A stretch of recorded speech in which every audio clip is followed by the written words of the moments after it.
Alright, so today I'll be talking about the Ruby tool. I got many questions asking me about how to use the Ruby tool. So I'll try to answer some of the questions, and if you got any more questions, you can leave them down in the comments below.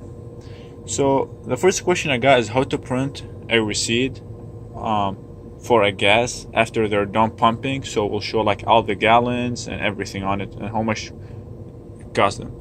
So for example, let's say they were on number 1. You just press on the pump number that they were at, and then you will go to reprint, and here you're gonna see all the transactions that were on this pump.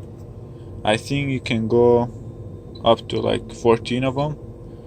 So let's say they were the last one to use the pump, so you will press on that one and you will get the receipt.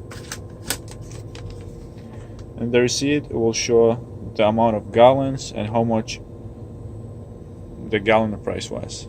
So everything in a single receipt. Another question I was asked was how to do a quantity scan. So like, let's say for example, if someone has like 5 of the same item and you don't want to scan each single one individually, well, here's what you do. You click on a quantity right here, and then you enter the number of the items that are the same, so the quantity of the items. Let's say they have 7 items. You press 7 and then you press OK, and now if you see right here, it's gonna say 7 and then the symbol at, so that's mean 7 of one item, and then you can go ahead easily and just scan that item. Let's try scanning this one, and you can just press the error. You can get rid of the transaction. So let's repeat it. You're gonna press quantity 7 and then OK. You're gonna get the 7 at simple, and then you're going to scan it, and here we go. It's gonna show the quantity, which is 7 right here, and then it's gonna show the amount for it's 973, which is the amount for all 7 of them.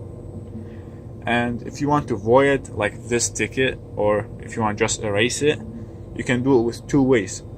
You can click void ticket if you only have like 1 entry and it's gonna go away, or you can easily click on error correction and they basically work the same. So by pressing error correction, see, it's gone. So these were some of the questions. I got another question is about how to change the fuel price.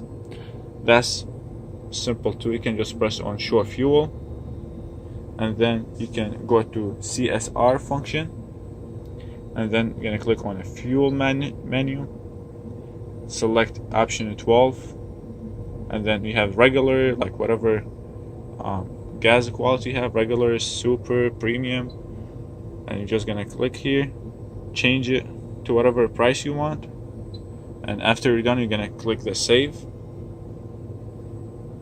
and then you're gonna click 1, and then you're gonna click 2, and the price should be changed. If you have any more questions, you can always post them down in the comments, and I'll try my best to answer them. Thank you.